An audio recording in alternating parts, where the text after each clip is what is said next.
Cuando uno mira cuánto se invierte en educación en el país, del gasto público, del total del PIB, se invierte en aproximadamente el 5%, gasto privado el 3% del PIB, para un total del 8%. Y miren cómo este gobierno en particular, esta administración, cada vez más le ha dado más importancia y más relevancia en nuestro país a la educación superior. Y aquí vemos, las cifras no mienten, por eso yo quiero pasar del discurso a las cifras concretamente. Cuando uno mira el presupuesto de inversión en el año 2011 para la educación superior, de ese gran total se asignaba el 37%.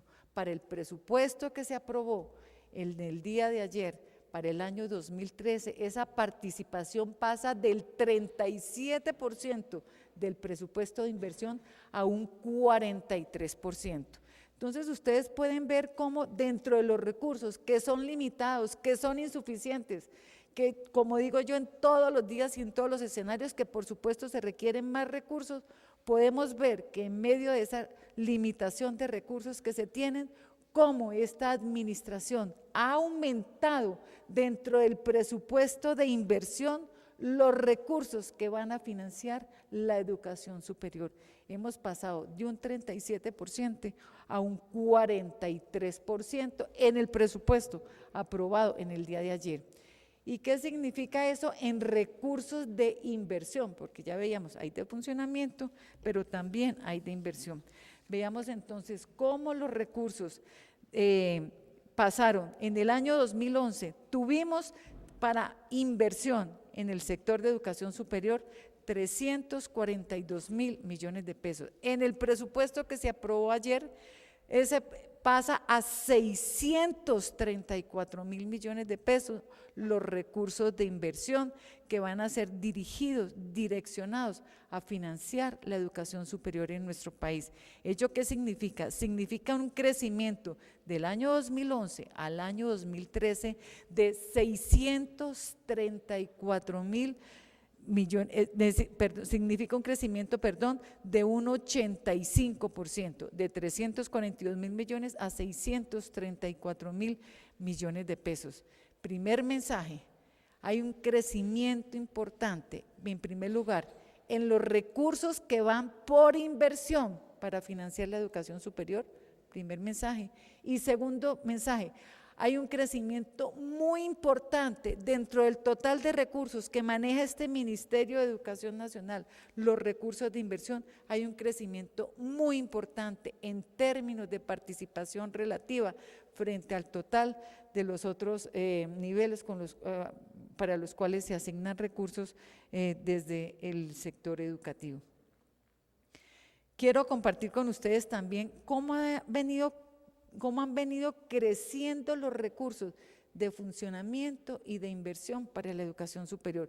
Aquí ustedes pueden ver la gráfica y esta es la serie de los últimos 10 años y ustedes pueden ver cómo en los últimos 2 años se aumenta la pendiente frente a lo que veníamos nosotros teniendo en años inmediatamente anteriores.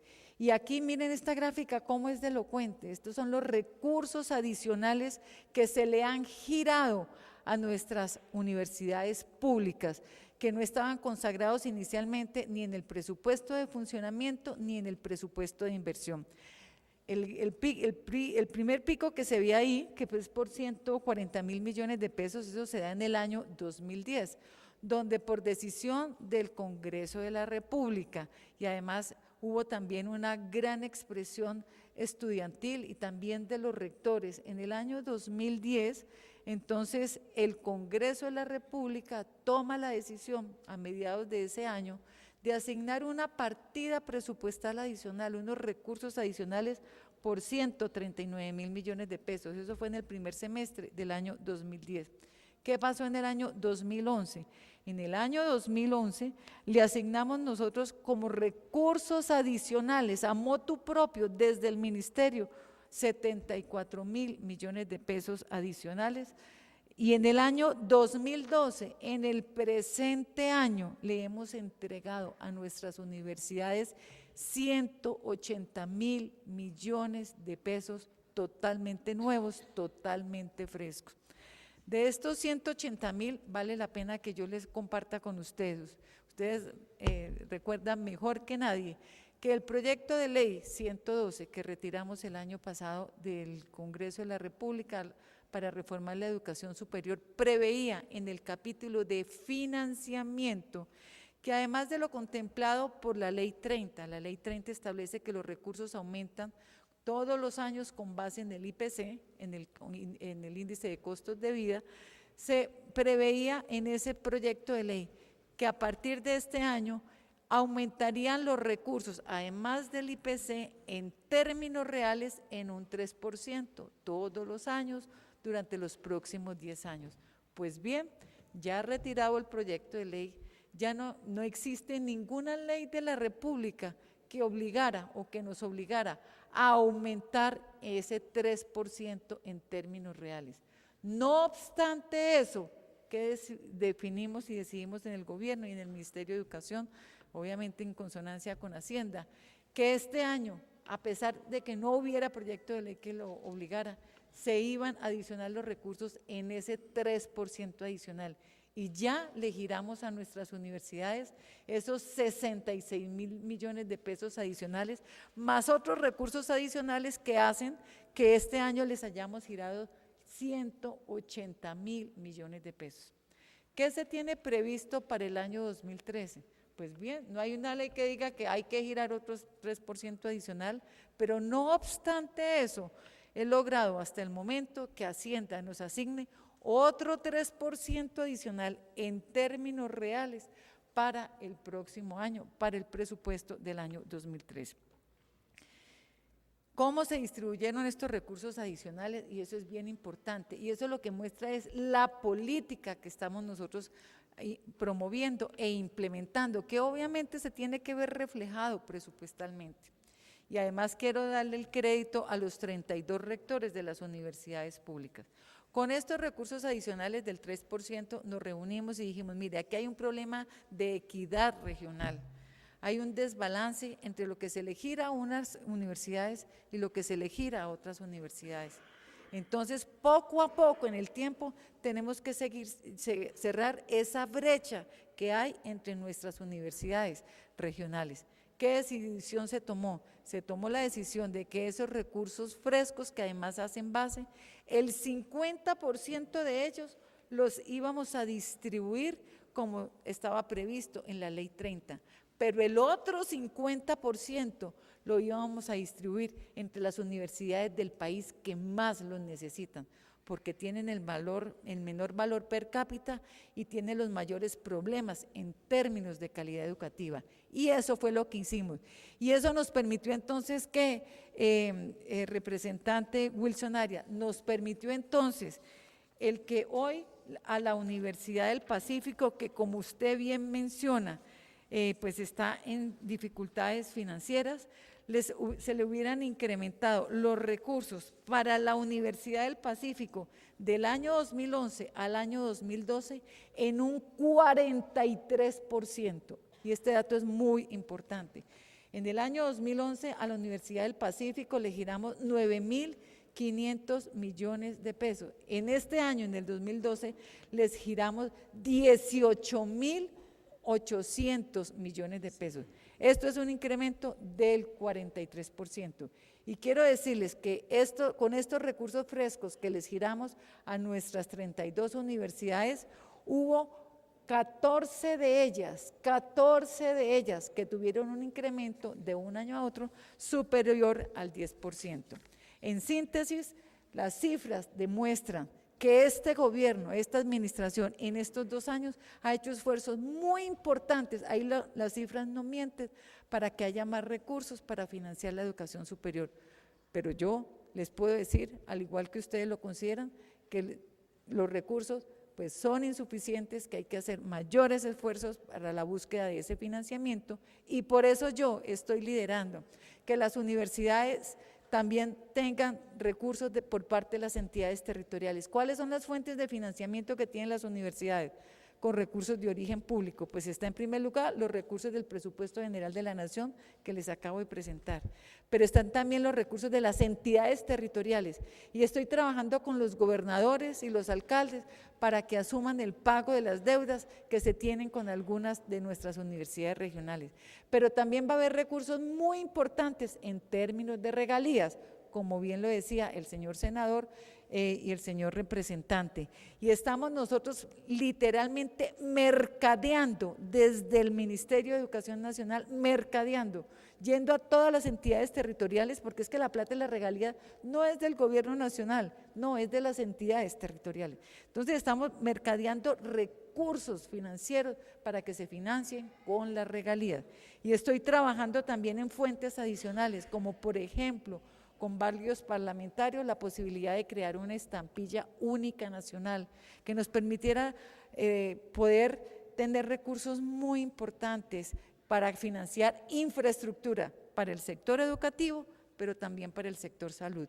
En síntesis, la principal abanderada, quiero decirle a ustedes, los estudiantes, al país entero y a los padres de familia, por conseguir más recursos para el sistema educativo, es esta ministra de Educación, y las cifras son elocuentes. En estos 2 años le han llegado a la educación superior recursos adicionales como nunca antes, como ustedes pudieron observar. Que si son suficientes, claro que no, que si yo quisiera que nos lleguen más recursos, claro que sí, y sigo pues en esa iniciativa. Muchas gracias. Muchas gracias, señora ministra. Hemos alterado un poquitín la metodología, por lo menos los tiempos que habíamos convenido, porque nos parece importante que la ministra pudiera responder con suficiencia. Le recuerdo lo que explicó. Amani ha solicitado que en esta en particular tengamos una oportunidad de hacer algo así como preguntas, réplicas, de modo que los temas puedan aprovecharse mucho más. La ministra, en un tiempo poco superior del previsto, pero nos parece bien que así haya sido, ha respondido una primera pregunta sobre el tema de financiación. Lo que seguiremos haciendo es que después de la pregunta, la respuesta, va a haber una réplica de los estudiantes. Si la ministra lo considera, tiene toda la oportunidad de a su turno contestar esa réplica, porque es más o menos normal que así pueda ser. Tantas veces seguramente cuanto sean necesarias, pero en la racionalidad de que también queremos concluir la audiencia, y hay al menos 2 preguntas ya planteadas más. Si hacemos 3 o 4 preguntas, nos demoramos 15 minutos, 20 en cada una, estamos creo que cumpliendo con los propósitos del tiempo y aprovechamos la presencia de la ministra que había anticipado algunas limitaciones de tiempo. Entonces, ministra, de la MANE, Sergio Fernández va a replicar a su presentación. Sergio. Muchas gracias, representante Wilson Arias. Muy buenos días para todos, para todas. Lo primero es agradecer a la bancada del Polo Democrático Alternativo por la convocatoria a este escenario. Sin duda, este tipo de escenarios han sido muy importantes para poner de presente que alguien está mintiendo. Es claro que hay 2 versiones sobre la realidad y que hay una versión que no concuerda con la realidad. Y cuando las palabras no concuerdan con la realidad, es mejor creerle a la realidad. Eso es un poco el propósito de este tipo de escenarios. Yo comenzaría señalando 2 cosas. Lo primero es que ojalá la ministra se pueda quedar hasta el final de la audiencia, por cuanto hoy, además de las intervenciones de réplica y demás, vamos a hacer una sucinta también presentación de la exposición de motivos de la Mesa Amplia Nacional Estudiantil hacia una nueva propuesta de educación superior. Lo segundo, para ya entrar un poco en materia, es que en últimas, compañeros y compañeras, el debate que hoy tiene que dar la Mesa Amplia Nacional Estudiantil con el gobierno, desafortunadamente, es un debate en últimas sobre si es o no necesaria la educación pública, sobre si es o no necesaria la educación de altísima calidad en este país, sobre si es o no, ojo con esto, posible y necesaria la gratuidad en la universidad pública con alta calidad. Ese es el debate que tenemos que dar. Hace más o menos 30 años Carl Sagan escribía en un libro que cuando el material genético no pudo acumular más información, los organismos más complejos de la vida desarrollaron el cerebro. Y cuando el cerebro no pudo, en los organismos más desarrollados, en los más complejos, en los seres humanos, acumular más información, apareció el invento más importante en toda la historia de la humanidad, la escritura. Y la escritura, digamos que fue la base para las bibliotecas, como la de Alejandría, y para las escuelas y para las universidades. Luego, lo que está queriendo decir Carl Sagan es que la educación, el conocimiento, es una condición para la vida humana, para el desarrollo de la especie humana. No de los ricos o de los pobres o de los negros o de los blancos, de la especie humana. Y eso que parece tan absolutamente básico es lo que hoy nos toca venir aquí a explicarle al gobierno nacional. Nos toca venir a explicarle al gobierno nacional que la educación pública, que la educación gratuita, que el acceso universal para todos los colombianos es necesario. Hace 300 años Adam Smith no hacía parte de la Mesa Amplia Nacional Estudiantil. Adam Smith no era de ningún partido comunista del mundo. Adam Smith es uno de los teóricos que ilustra todas las teorías que le gustan a la ministra. Adam Smith decía: la educación debe ser garantizada por el Estado, y además por un axioma que el capitalismo ha entendido además, y es: si queremos educación de altísima calidad, resulta que la educación de altísima calidad tiene altísimos costos. Eso es un axioma de la vida humana. Imagínense ustedes un médico con un hospital universitario de garaje, pues seguramente no va a tener educación de calidad. O imagínense ustedes un médico sin hospital universitario. Doctora Natalia Ruiz, usted que fue vicerrectora de la Universidad Nacional y conoce la realidad material de la universidad, de esa universidad que ustedes con el doctor Wasserman desmantelaron totalmente, cuya infraestructura está cayéndose a pedazos y desmoronándose. Usted sabe que lo que digo es verdad. Luego, la discusión acá, compañeros, es sobre esos asuntos que parecen tan básicos para la vida humana, que son axiomas incluso dentro del capitalismo. Decía al comienzo el doctor Wilson Arias que quienes creemos todavía en el socialismo también necesitamos educación para el trabajo, y defendía el SENA. Ojo, la defensa de la educación pública no se la inventó ni Marx, ni Lenin, ni Stalin, ni Mao. Estoy diciendo acá, Adam Smith hace 300 años, en 1776, cuando se publica La riqueza de las naciones, señalaba la necesidad de la educación pública y financiada por el Estado. Hoy venimos aquí a decirle al gobierno nacional: hombre, esas verdades que hace 300 años enarbolaron los países desarrollados y que hoy todavía siguen enarbolando esos países, porque según la UNESCO, y la UNESCO tampoco hace parte de la Mesa Amplia Nacional Estudiantil ni del Polo Democrático Alternativo, según la UNESCO, el mejor modelo de educación en el mundo es el modelo finlandés, público, gratuito, de altísima calidad desde el preescolar hasta el postdoctorado. Luego, estas verdades son las que hoy nos toca poner aquí en discusión. Yo quiero concentrar mi muy sucinta intervención y mi muy sucinta réplica en dos aspectos. El primero, en demostrar que no es cierto que exista voluntad por parte del gobierno nacional para financiar adecuadamente la educación pública. O sea, acá nos mostraron unas cifras y yo quiero ver esas cifras ahora sí desagregadas y mirándolas con detalle. Eso es lo que vamos a tratar de hacer. Y en segundo lugar, que sí es posible, muchachos, avanzar hacia una propuesta alternativa, que sí es posible y necesario garantizar que la universidad pública, gratuita, de altísima calidad, con cobertura universal, se pueda construir en Colombia. Sobre lo primero, muchachos, sobre el tema de la privatización y, digamos, la desidia que ha tenido el gobierno nacional y el gobierno de Juan Manuel Santos con respecto a la educación. Hombre, solamente basta mirar el proyecto de ley que hundió la Mesa Amplia Nacional Estudiantil y recordarle algo al país. Si hoy se está hablando sobre educación superior en Colombia, es gracias a la Mesa Amplia Nacional Estudiantil, a las movilizaciones del movimiento estudiantil. Recuerden ustedes que este gobierno se atrevió a lo que nadie se había atrevido, se atrevió a incluir universidad con ánimo de lucro, universidad mixta, que ojo, esas no son verdades por allá abstractas o propuestas por allá abstractas en otro mundo. La universidad mixta en Colombia existe. La universidad mixta es la Universidad Unitrópico, en Casanare, un esperpento jurídico que en el marco de la ley 30 no debería existir, pero que ya existe. Pues, en eso ya se han venido dando pasitos, en convertir las universidades públicas en universidades mixtas.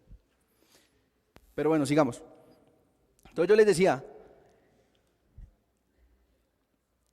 sí es cierto, muchachos, que el gobierno ha venido avanzando en materia de privatización. El ejemplo pues fue la reforma a la educación superior que la Mesa Amplia Nacional Estudiantil derrotó en las calles y sobre la cual, ojo con esto es muy importante, el gobierno no ha dicho que no esté de acuerdo. El gobierno dijo: yo la retiro porque perdí el chico. Pero el gobierno no dijo jamás, y nunca he escuchado acá a la ministra decir: yo la retiro porque la verdad yo creo que la concepción de esa reforma era neoliberal y privatizadora y que en efecto iba a conducir a la debacle en la universidad pública y en la educación superior en Colombia. Esas no han sido jamás las razones para el retiro de esa propuesta. ¿Qué ha venido pasando en materia de educación superior? Para hablar de la crisis, porque además yo escuché atentamente la intervención de la ministra y jamás se dijo la palabra crisis. Y la crisis es la que viven tanto rectores como estudiantes, profesores y trabajadores día a día en la universidad pública. ¿Qué ha pasado y cuál es la crisis en la educación superior y en la educación pública en concreto?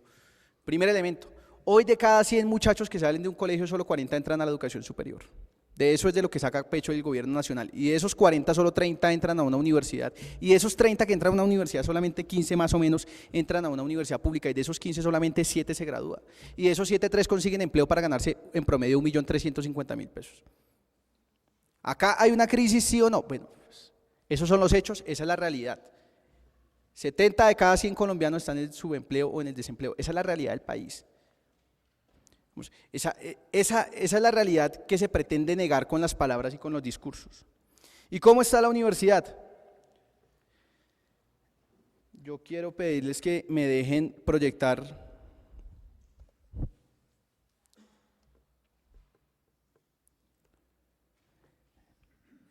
estos argumentos. Se expusieron el año pasado, pero hoy de nuevo toca volver a exponerlos. ¿Qué decíamos el año pasado? Decíamos, la privatización ha venido…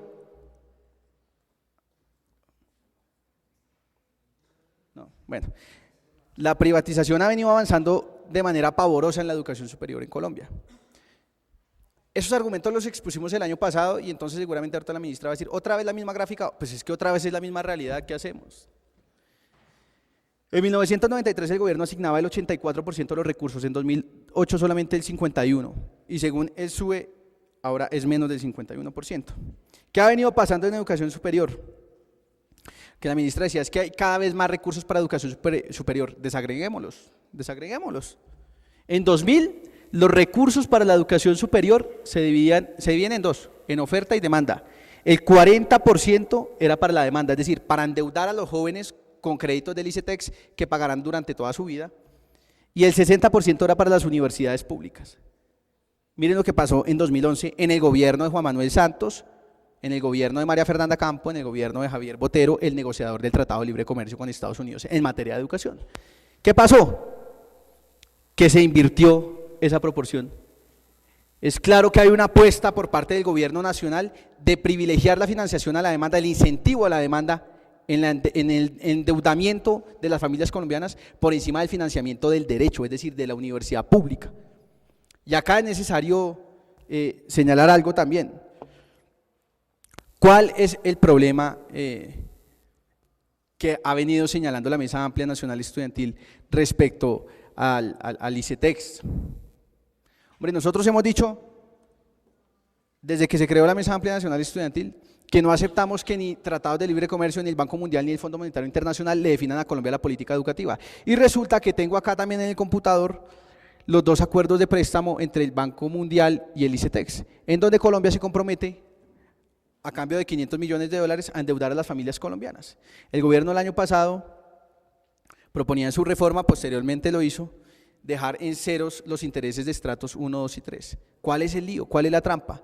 Pues resulta que esos intereses no es que no se paguen, es que los pagamos todos con impuestos. ¿Y qué es lo que hace el gobierno colombiano? Pues pagarle los intereses al Banco Mundial, que somete además toda la política educativa al escrutinio de la gran banca multilateral. Ese es el lío que hay acá de fondo.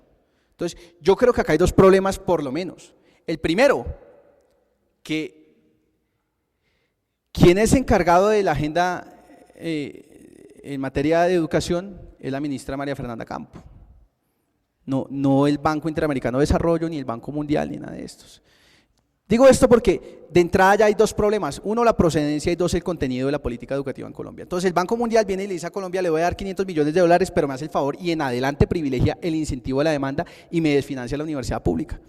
Y de manera muy dócil el gobierno nacional lo acepta. Y no solamente lo acepta, sino que dice, tranquilos, yo veo que las familias colombianas están endeudándose mucho y para que no se me llene esto de movilizaciones en todas partes, mejor yo le pago los intereses. Y dos, ¿cuál es el segundo lío? Pues que por cuenta de ese tipo de políticas se desfinancia la universidad pública y se desmantela. ¿Qué ha dicho el sistema universitario estatal? Les pido que me permitan poner PowerPoint de nuevo. Que el déficit de la universidad pública ya ha llegado a niveles insospechados. En materia de recursos requeridos para la contratación de personal docente, si queremos que los profesores, que por lo menos el 70% de los profesores de las universidades públicas sean de planta, requerimos 665.000 millones de pesos.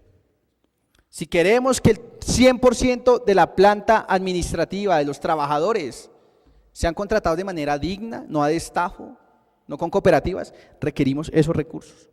Si queremos tener profesores con doctorado, hoy las universidades públicas requieren 2 billones de pesos.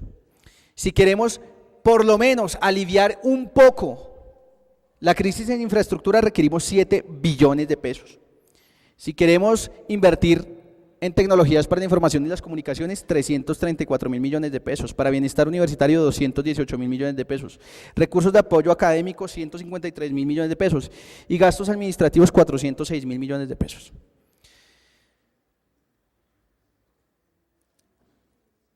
$11 billones de pesos, un poco más en total, que requerirían hoy las universidades públicas. Y el gobierno, en cabeza de la ministra, saca pecho por algo más de 100.000 millones de pesos.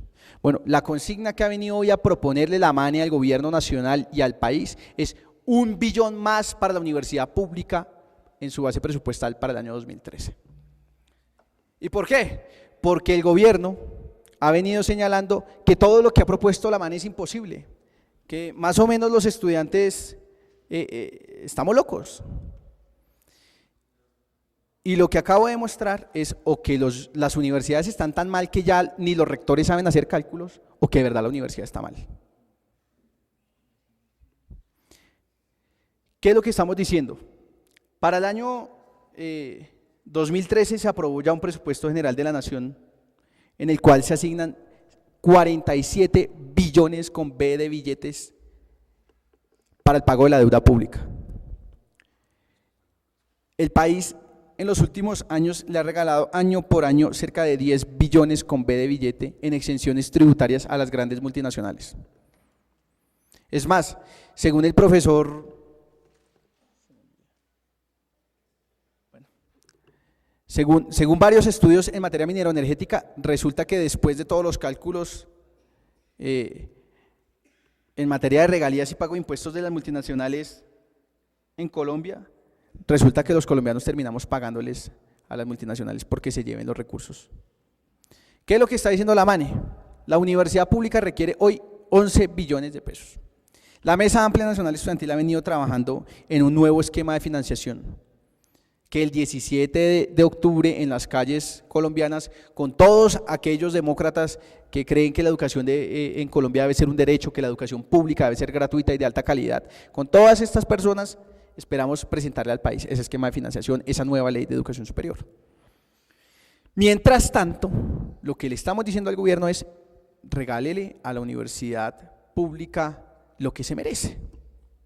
Es más, no es ningún regalo, es asígnele a la universidad pública 46 veces menos de lo que le va a asignar al pago de la deuda pública. Dele el 10% de lo que se están llevando las multinacionales en los bolsillos año a año. Finalmente,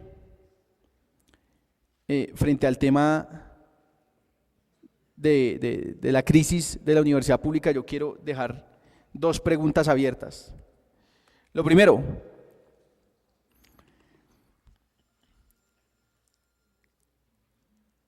¿existe voluntad política por parte del gobierno nacional en discutir cuáles son las prioridades del gasto público en Colombia? ¿Sí o no? Que acá nos dicen: no, es que la deuda pública no me la toque, no la nombre, no diga eso es un pecado, no sea hereje.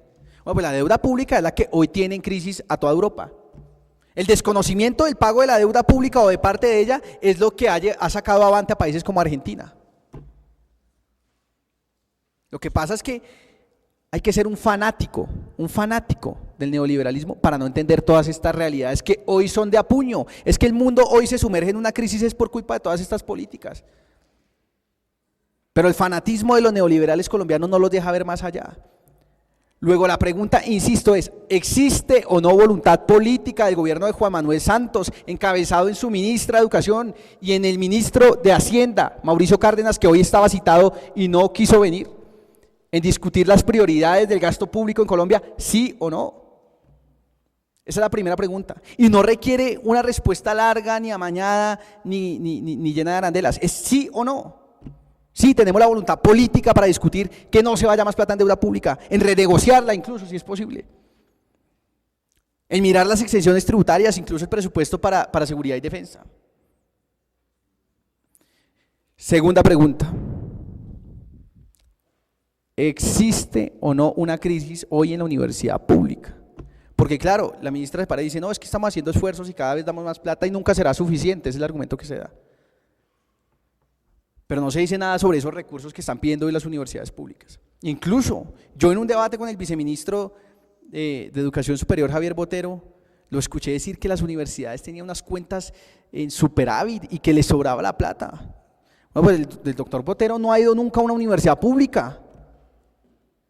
Hombre, lo invito a que vaya a la Universidad Nacional, a la Facultad de Arquitectura que está cerrada, o al edificio de enfermería que parece la Torre de Pisa. Esa es la internacionalización de la universidad pública en Colombia. Lo invito a que vaya a la Universidad de Córdoba, a la del Atlántico, a la del Pacífico, porque yo sí me las he recorrido todas. Que vaya a Unitrópico, que vaya a la Universidad de los Llanos. Y estoy seguro, absolutamente seguro, que esa realidad que desconocen el gobierno nacional es una realidad que incluso la desconocen porque no han sido capaces de ir a verla. Entonces, dos preguntas. Y la tercera, de ñapa.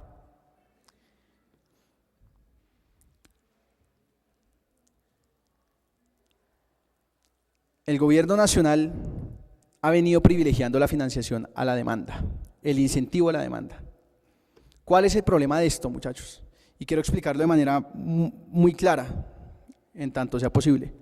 Hombre, el profesor Jorge Iván González señala que la educación superior tiene una característica y es que tiene costos marginales crecientes e incluso con dinámicas exponenciales, es decir, que cada estudiante más y cada nivel de formación que uno avanza requiere más recursos. Yo lo decía al comienzo, si uno quiere educación de mayor calidad, pues le toca pagar más. Y como no queremos que en este país haya educación de alta calidad para quien tiene 16 millones de pesos y la Universidad Chevrolet para taxistas para quien no tiene nada, entonces queremos que haya educación pública, gratuita y bien financiada. La pregunta es, el gobierno nacional tiene una apuesta clara y la acabo de demostrar en el ICETEX, en endeudar a las familias colombianas y en no darle los recursos a la universidad pública. Tan es así, ministra, que los aumentos presupuestales del ICETEX son absolutamente inconmensurables al lado de los pírricos aumentos que se le hace a las universidades públicas. La pregunta es, ¿el gobierno tiene la voluntad de revertir, no de cambiar o de matizar, no, de revertir esa política? Porque si no tiene la voluntad, la respuesta será clara, muchachos. El gobierno quiere privilegiar la educación como una mercancía y prestarle a los estudiantes para que endeuden a las familias, para que el gran capital financiero en Colombia, a nombre del Banco Mundial, se lleve los recursos de las familias con esos 500 millones de dólares que le prestaron al ICETEX para los créditos Access, y no quiere privilegiar el derecho a la educación. ¿Qué ha dicho la Mesa Amplia Nacional Estudiantil? Queremos que el gobierno financie tres cosas en la universidad pública. El acceso. ¿Cuánto valen las matrículas de los estudiantes de las universidades públicas hoy en Colombia? Para el año 2011 valían 645 mil millones de pesos. ¿Eso es imposible? Que nos digan, no, es que no es posible. Segundo, que el gobierno garantice la permanencia, que garantice los sistemas de bienestar para toda la comunidad universitaria. Y tercero, que garantice la calidad, es decir, los profesores con doctorado, es decir, la infraestructura, es decir, todo este tipo de cosas.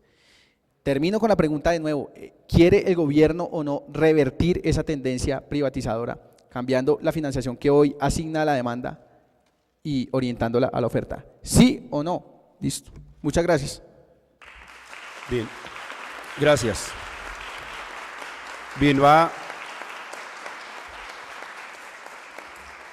quedando claro el acierto de la metodología, porque trata de ir desentrañando asuntos, campos en los cuales hayan divergencias, campos en los cuales pueden llegar a acercamientos. Ministra, va a tener ocasión pues de nuevamente replicar. Quiero dar un saludo muy especial a Carlos Andrés Amaya, compañero mío de comisión, congresista de la República, proveniente del movimiento estudiantil, y recordar, ahorita cuando tengamos un espacio vamos a retomar el punto, Carlos, no queremos interrumpirlo. Recordar que con Carlos iniciamos en su oportunidad esta serie de audiencias que hoy continúa, de modo que, Carlos, mi gratitud y mi acompañamiento eterno. Doctora, señora ministra, y después, si lo tienen a bien ustedes, pasamos a otra pregunta, y les parece. Señora ministra, con mucho gusto.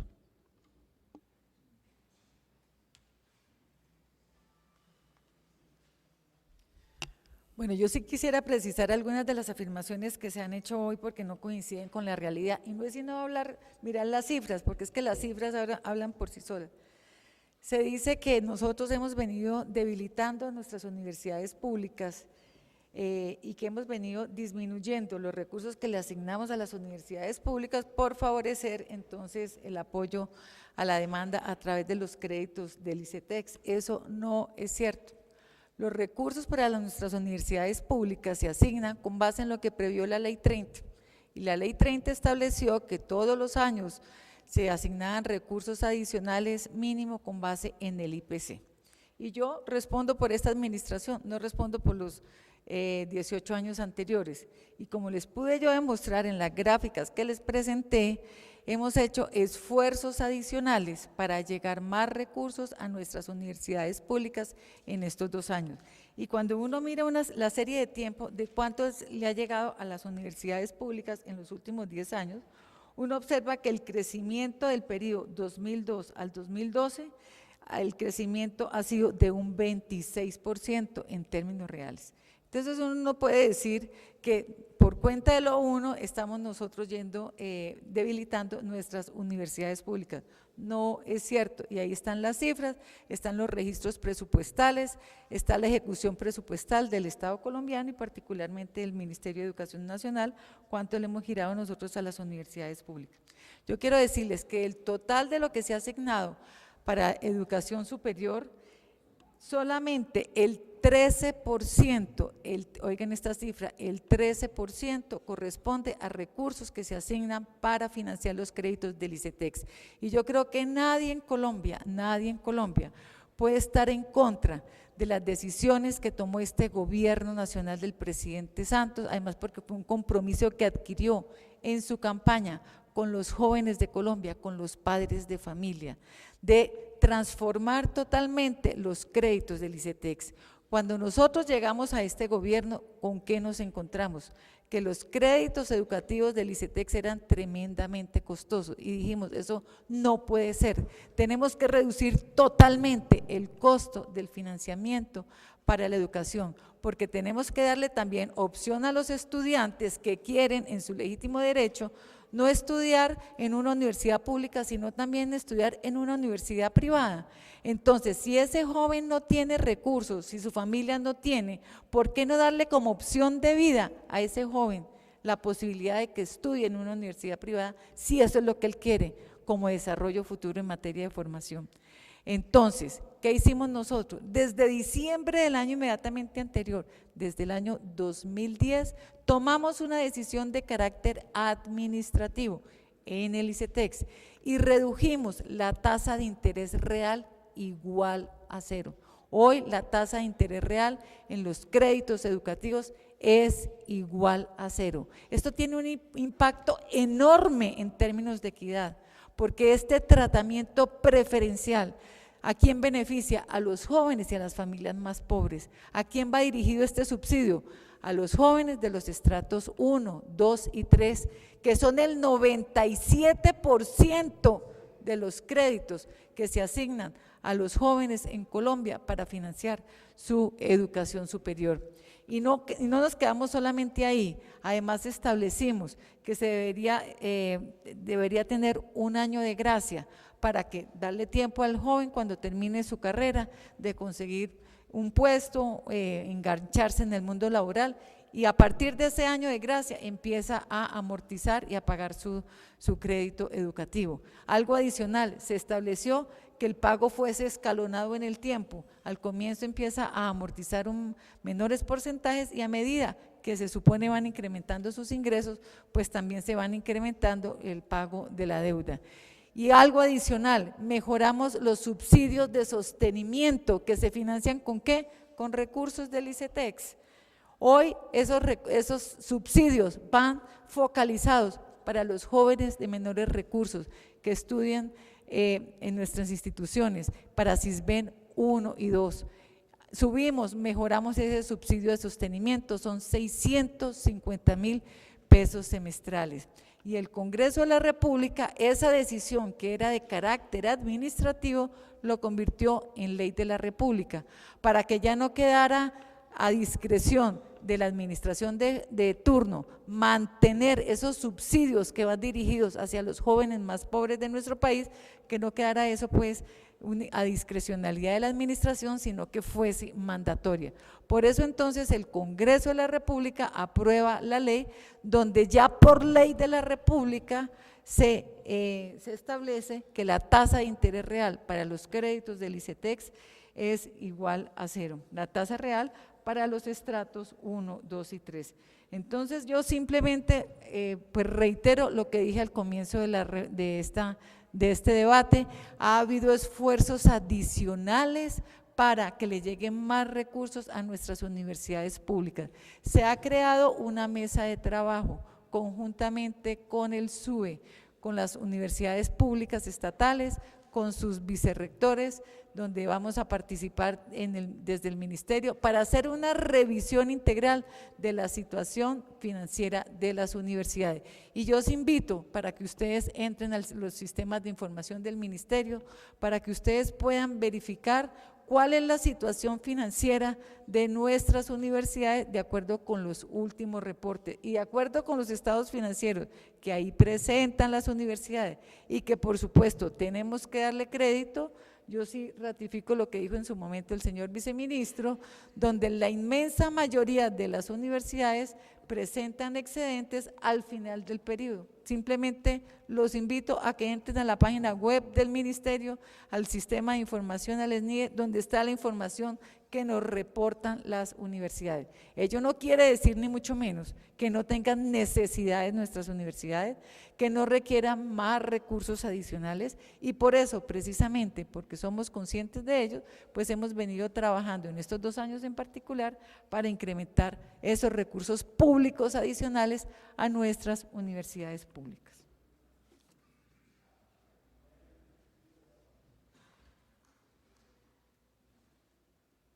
Muchas gracias, señora ministra.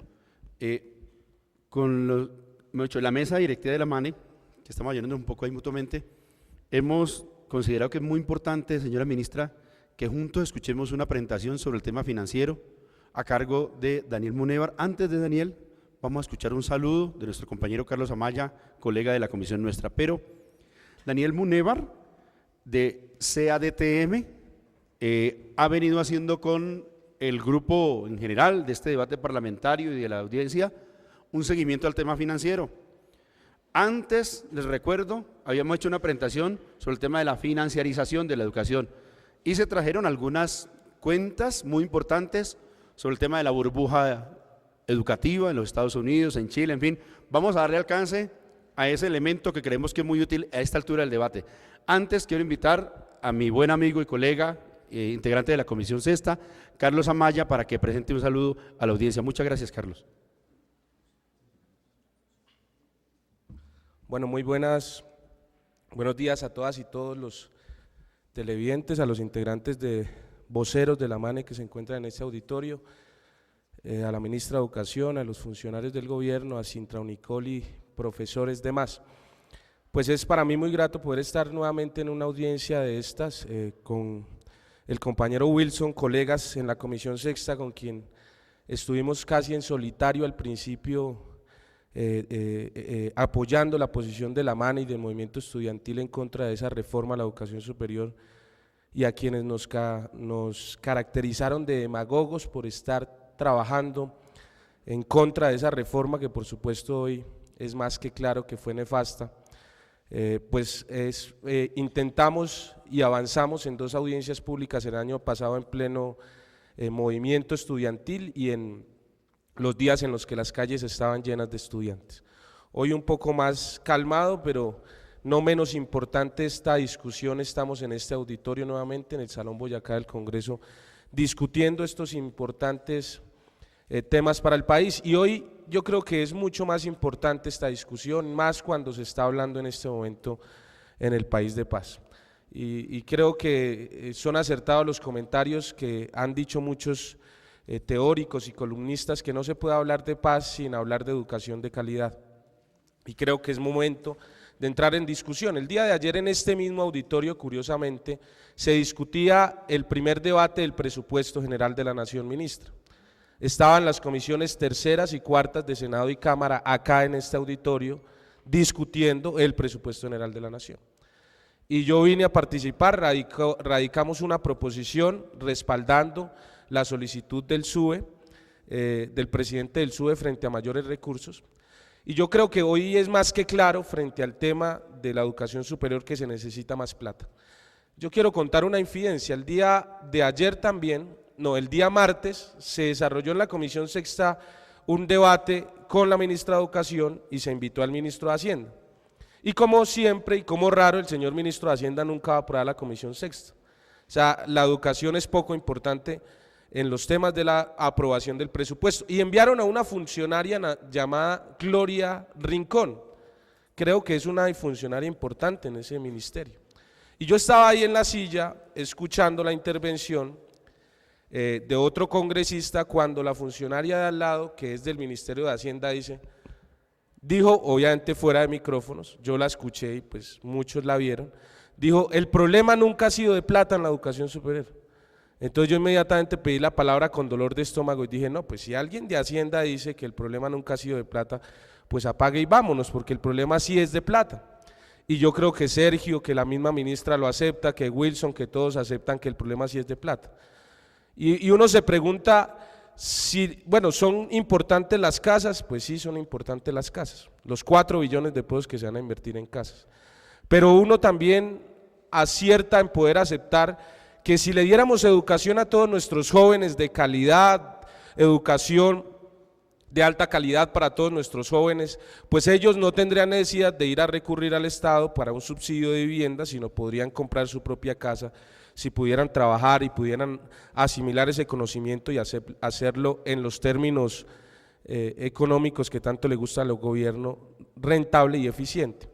Así que yo creo que es importante entrar a focalizar que sí hay dinero, es decir, las tesis de los que dicen que no hay plata por ningún lado, yo creo que no han revisado los debates que se han venido desarrollando. Yo hice un debate de control político en la Cámara de Representantes, he tenido el privilegio de hacer 2 debates de control político y los 2 han sido sobre educación. El primero sobre la reforma nefasta que en ese momento le advertíamos a la ministra que las calles iban a llenar de estudiantes, como efectivamente pasó, y el segundo sobre financiación de la educación, demostrando que existe una relación directa entre financiación y calidad. Es decir, para lograr calidad se necesita una buena financiación. Por eso insistimos en que la calidad y la buena financiación debe ser proveniente del Estado, porque si no los costos de matrícula serían exageradamente altos. Por eso creo que si bien yo tengo que reconocerlo como ex dirigente estudiantil, ex representante estudiantil, ex presidente de FENARES, ex líder estudiantil y actualmente estudiante. Y es que sí le ha servido a muchos jóvenes el tema del interés a cero, pero ese subsidio no sería mejor llevarlo a la oferta, es la pregunta que siempre, a la oferta es la pregunta que siempre hemos hecho, no sería mejor financiar las universidades públicas, que yo creo que sería mucho más efectivo y avanzar hacia unas universidades públicas bien financiadas. Yo creo que es importante entrar en esas discusiones y dejar esta reflexión saludando este escenario con atención y reconocerle, ministra, yo en el debate pasado yo le decía a usted, y era curioso, ¿no? Porque en la audiencia pasada del año pasado, yo me dediqué todo un día a demostrar a darle tiempo a los compañeros de la MANE con Wilson para que demostraran que los estudiantes tenían la razón y que la ministra estaba desenfocada. Después salieron a criticar a la ministra, curiosamente, entiendo, creo si no estoy mal, ustedes del partido de la U, pues el presidente de su partido salió a decir que eso de la concertación era un cuento y a pedir la cabeza de la ministra que porque se sentaba a hablar con los estudiantes. Yo decía, bastante curioso que tenga que salir a defender la concertación desde el Congreso de la República, y creo que el ejercicio que usted hace de venir a sentarse acá, que nunca lo hizo la ministra, que a mí me tocó, muchachos, yo estuve con Cecilia María en ese entonces, pues creo que Boris ya estaba, pero estaba Federico, Vaquero y demás, nunca pudimos tener a la ministra en un escenario de discusión. Y creo que pues tampoco es una bondad que la ministra haga un regalo que se siente con los estudiantes, pero creo que sí le tengo que reconocer, ministra, eso, y decirle que el partido de la U, o el presidente, por lo menos el expresidente del partido de la U, el doctor Lozano, está muy equivocado si cree que la concertación es un cuento, porque creo que ahí encontraremos caminos de paz. Terminar diciéndole un mensaje a la MANE. Ustedes saben que yo vengo de FENARES, yo fui presidente de FENARES. Cuando yo llegué a FENARES, eso estaba macartizado, como tal vez hoy lo está desde muchos sectores. Y a mí me da mucha tristeza que cuando uno va a algunos escenarios de discusión, porque también como Sergio me recorro todo el país y me invitan a muchas universidades, se encuentra uno con señalamientos de algunos voceros de la MANE en contra de FENARES, y señalamientos y categorizaciones y descalificaciones de FENARES, y yo creo que es un momento en el que, por el contrario, en vez de estar descalificando a otros estudiantes, se tiene que generar unidad. Yo le he dicho a FENARES en este mismo escenario que se reunió, que tenemos que acercarnos a la MANE y ojalá podamos hacer un movimiento estudiantil único en Colombia y que no existan diferentes opiniones, sino que nos podamos los estudiantes sentar a construir una reforma en consenso. Hoy FENARES está trabajando por otro lado, otra también exposición de motivos, pero yo creo que será necesario e importante que se sienten y se consoliden estos dos escenarios y se pueda hacer una interlocución amplia frente al tema del estudiantado. Invitarlos a que, pues yo creo que entre los estudiantes no nos tenemos que dar tan duros, y en esos escenarios tenemos que, por el contrario, propender por la unidad. Yo seguiré defendiendo a FENARES, pues de ahí vengo, haría muy mal en hablar mal de FENARES, vengo de ahí y creo que FENARES hace un excelente trabajo también, porque los he acompañado en muchos escenarios de discusión seria frente a eso, y hay un punto en común y es más recursos para las universidades públicas, y en esa tarea también estamos. Y decir, pues para terminar, que es importante que la reforma que se piense radicar pues cuente con la participación de todos los sectores. Yo creo que es responsabilidad de todos tratar de entender que en este momento necesitamos incluir la mayor cantidad de, no solo comunidad universitaria, sino sociedad en general en esta discusión, porque la discusión de educación, y lo digo categórica y vehementemente, es una discusión de paz, y eso tenemos que entenderlo y avanzar en ese camino. A la MANE decirle que siempre contarán conmigo, siempre estaremos dispuestos a acompañar las luchas de la MANE, porque creo que la MANE representa un importante, o representa el movimiento estudiantil que el año pasado se movilizó, y que es necesario recomponer muchas tensiones que se tienen al interior del estudiantado y seguir avanzando.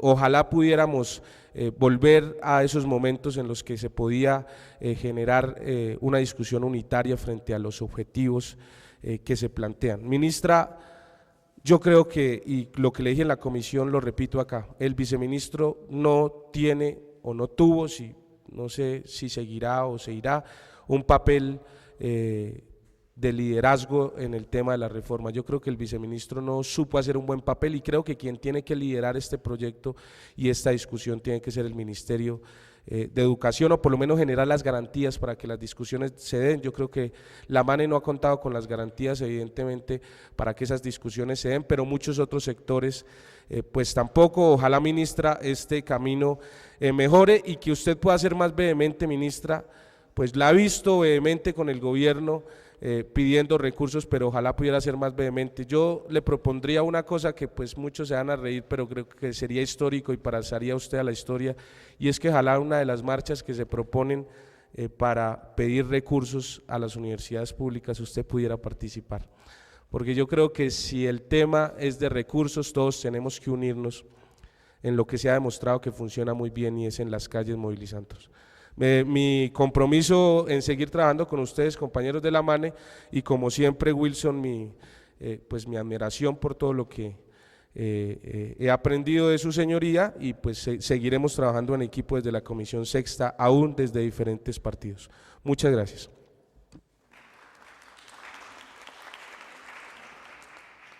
Bueno, como estaba anunciado, Daniel Muneval, del Comité de Anulación de la Deuda del Tercer Mundo. Después, ministra, vamos a dar un momento nuevamente que acordaremos con la mesa para que profundicemos lo que sea dable hacer. Y se espera también poder anticipar otros temas para que hoy al menos algunos de ellos queden relativamente avanzados. Yo quiero aprovechar la oportunidad para saludar a un amigo, quien después dará un saludo, Camilo Abril, el doctor Camilo Abril, representante de la Cámara, es representante de Casanare, y ha tenido a bien participar de esta audiencia. Quiero de paso extender un reconocimiento a varios parlamentarios que me han estado llamando, tuvieron que regresar a sus regiones por 1000 razones, pero en este momento están atentos de este debate, de modo que sepan ustedes que esta discusión, no solamente el movimiento estudiantil y universitario ha estado haciéndole seguimiento, sino que de verdad agradezco la atención que ha suscitado en los parlamentarios y especialmente las comisiones sextas de Senado y Cámara, que es donde tiene que iniciar el trámite del proyecto de ley. Mi reconocimiento a los parlamentarios. Doctor Camilo Abril, muchas gracias. Más adelante, después de Daniel Munevar, tendremos ocasión de presentar su saludo. Muchas gracias. Daniel.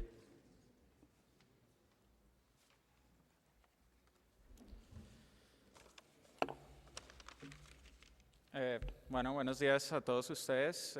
Ante todo quisiera agradecer la invitación para participar en este foro de discusión sobre el financiamiento de la educación pública en Colombia. Quisiera empezar esta discusión, voy a hacer una presentación muy corta de unos 10 minutos, haciendo referencia a una historia que encontré hace poco y que me parece muy interesante, relacionada con la formación de nuestra identidad nacional, y que, como pretendo mostrar, está muy relacionada con el debate que estamos teniendo hoy en día. Hace ya más de 500 años, llegaron los conquistadores españoles a América, y si hay una visión que tenemos hoy en día de lo que eran estos conquistadores que llegaron a nuestro territorio, era de personas extremadamente violentas, que ejercieron grados absurdos de violencia en contra de la población aborigen.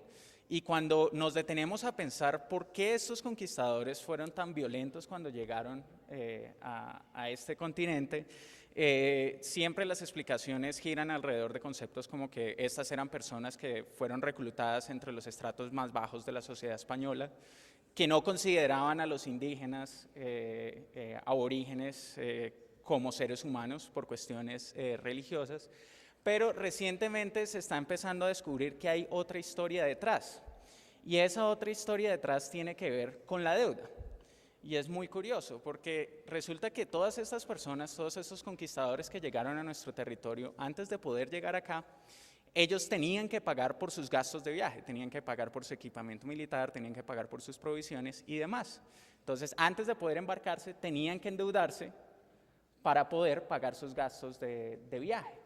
Entonces, cuando los conquistadores llegaban a América, ¿cuál era su interés primordial? Su interés primordial era lograr acumular la mayor cantidad de oro, ni siquiera para sus propios gastos, sino para pagar las deudas que tenían en España antes de llegar acá. Y en ese sentido, la historia más interesante es la de Hernán Cortés, el conquistador de México. Saqueó México, saqueó casi 10 millones de toneladas de oro, no, ahorita no me acuerdo el número, y él murió en la pobreza, porque todas las riquezas que extrajo fueron para pagarle a sus acreedores que financiaron sus expediciones para llegar a América. Y lo interesante en ese sentido es que hay un grupo de investigadores en la Universidad de Washington, en San Luis y en Notre Dame, que están estudiando por qué la mente humana toma decisiones malas y cómo esto está relacionado con temas financieros. Resulta que nuestro cerebro tiene una incapacidad para procesar decisiones financieras y decisiones éticas al mismo tiempo. Entonces, cuando se aplica esta idea al tema del comportamiento de los conquistadores que llegaron a las Américas, ellos no estaban pensando en el daño que le estaban causando a los aborígenes. Para ellos esto no era una decisión ética, para ellos esta ambición o esta recolección de oro era una decisión eminentemente financiera.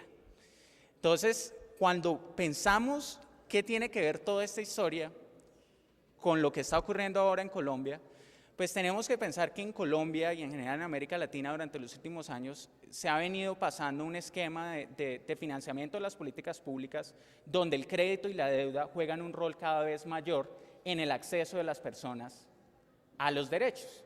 Y en el caso de la educación en Colombia es un caso muy paradigmático en este sentido. Entonces, aquí empezamos a ver una paradoja. Porque por un lado, si pensamos la educación como un derecho y el rol de la educación en una sociedad, pues la educación tiene como objetivo ampliar los horizontes culturales, éticos de una persona, hacer de esto